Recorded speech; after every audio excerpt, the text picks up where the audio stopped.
Hello there. Happy New Year. It's 2024. Can you believe it?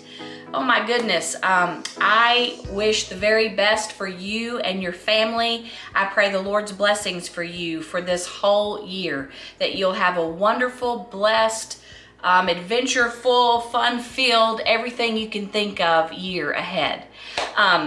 Today, what I want to share with you is a really simple recipe. You've probably heard it, maybe even seen it a million times.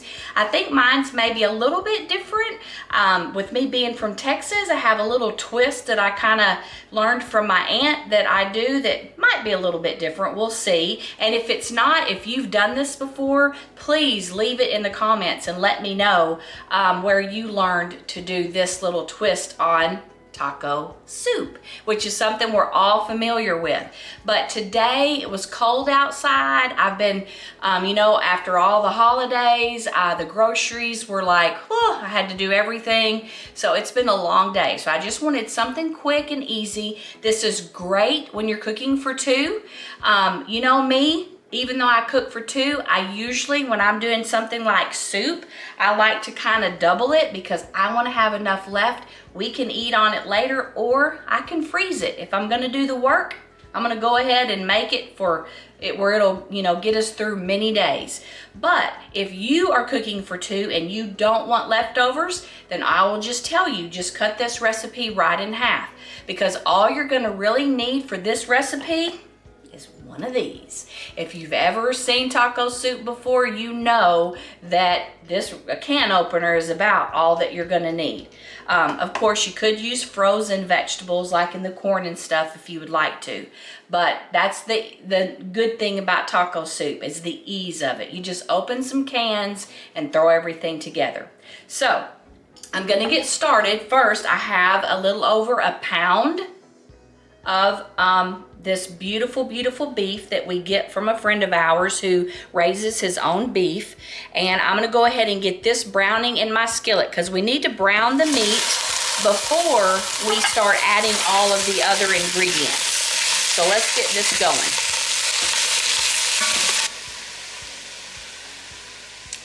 By the way, I did want to show y'all, I know it's got hamburger on it, but this little spoon is so cute. If you can see in that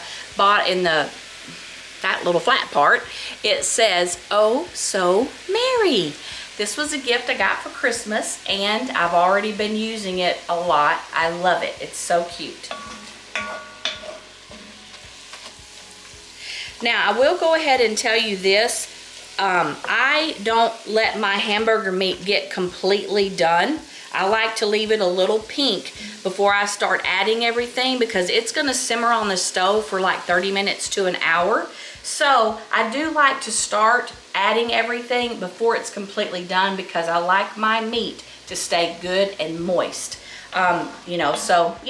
Your kitchen, you can do whatever you want, but that's what I do with my meat.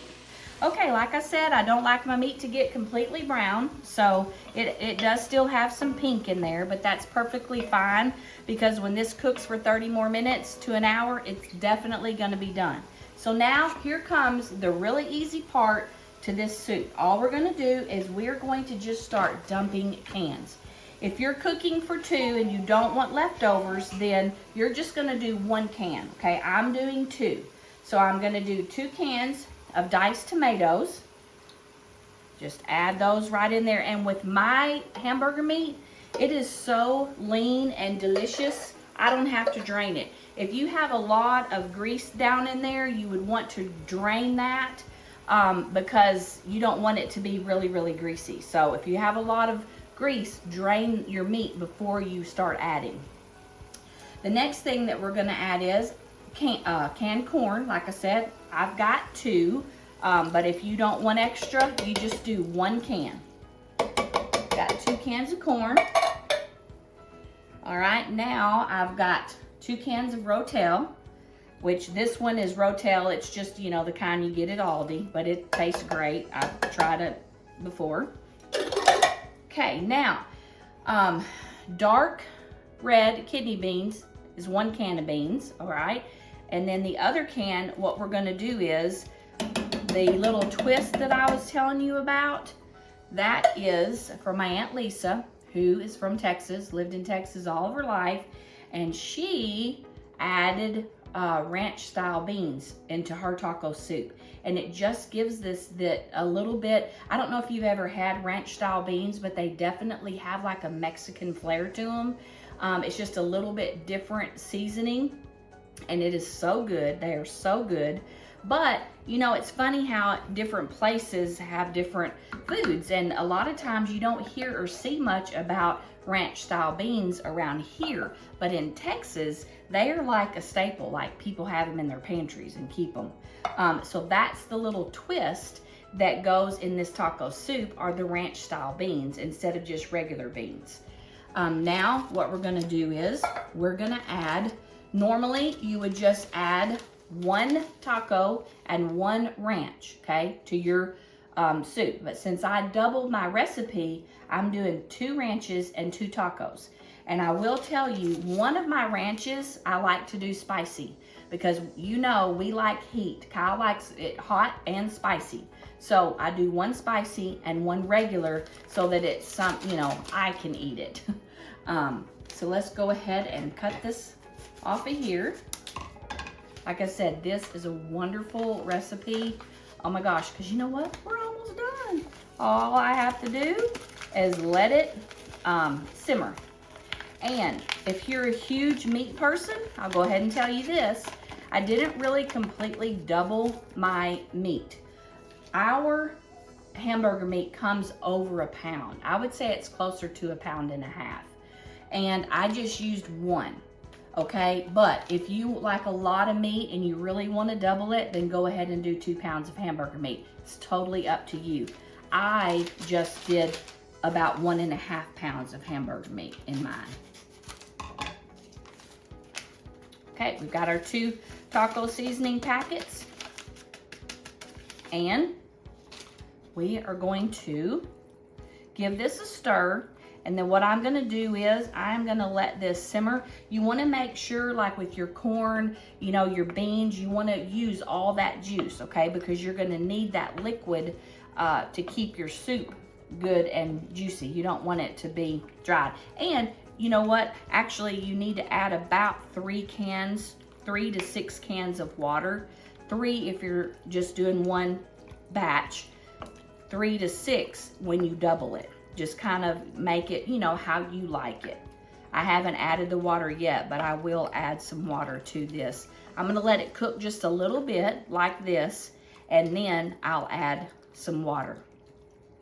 So as you can see, again, you know what? Even if you're busy, even if you have stuff going on, something like this, it doesn't take 10 minutes to put this together, and it's gonna just cook on the stove while I clean up my little mess. And then, you know what? In 30 minutes, we're gonna have a hot meal that has been cooked at our house in our kitchen, and we know exactly what is in this pot of soup. So I just want to encourage you, you know, just find things like these. If you're really, really busy, but you really want to, you know, eat and serve home-cooked meals, you can do it. I mean, it's not hard. So if you have not seen me before, I'm Michelle with Cook It for Two, and I have a YouTube channel. You can go to my YouTube channel, you can subscribe there, and make sure you hit that bell so that you don't miss a recipe, because I do things like this. You know, I do some quick and easy, I do some a little bit maybe more challenging recipes, kind of different stuff, and also I'm on social media. So if you haven't followed me on Facebook or Instagram, go there and follow me there, like my page, and also go to cookitfor2.com. That's my website, and there's my blog. You can subscribe to my blog, and that's where all of my recipes are, stories, fun stuff. I've got a cookbook now that you can order there also. So, man, you gotta check all this stuff out. The soup has been simmering about 30 minutes or so, and it probably could go more. You know, the longer you cook it, the more flavorful it will be, but we are really hungry, so we're gonna go ahead and we are going to say it's done enough for us to eat right now. But I did want to tell you a couple of things. First thing is, I kind of made a little mistake. I had bought some other kinds of beans when I was out today. And so I put 1 can of ranch style beans and 1 can of red kidney beans. And that's okay, but it's really better and it has more of that taste that I was telling you about if you go ahead, if you're doubling it, and use both cans of ranch style, okay? If it's a single batch, then 1 can of ranch style and you're good. But I put 1 red kidney bean and then the 1 ranch style, and I should have used both ranch. So I just wanted to correct that for you. Also, I did add a tad bit of salt and pepper, not much because you've got a lot of seasonings going on there, but you still need to add just a little bit of salt and pepper. So I'm getting ready to put it in our bowls now. I have some tortilla chips that I've already crushed up. I like to put some crushed ones in the bottom of your bowl. And so I have 1 bowl already done. So what I'm gonna do is I'm gonna crush up some in this other bowl, okay? And this is just personal preference. You know, by all means, if you don't want to do this, just skip this part, but we like to have this in our soup. So what I'm going to do is I'm going to scoop out some of this delicious, oh my gosh, this smells so good. So many times, you know, how long do you think it's going to take before they come out with smell-o-vision? Oh my gosh, like, oh, this smells so good.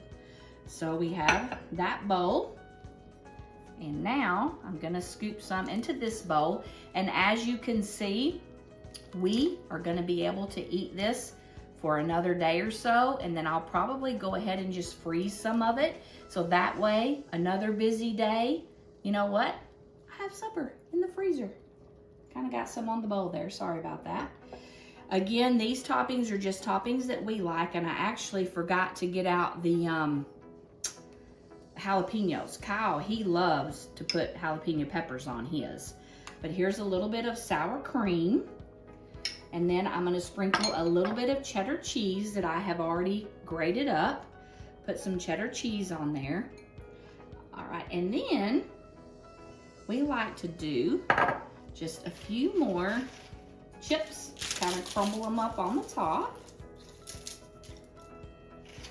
We love that crunch and the saltiness. All right, and this is my version of a taco soup with a little bit of a Texas twist in it. So again, I just want to encourage you, if you have a busy day, but you know it's cold outside and you want something delicious and comforting from your own kitchen, this right here is wonderful. If you don't have a recipe for taco soup, then feel free to go to www.cookitfor2.com and you'll find my recipe on my website. Lord bless you.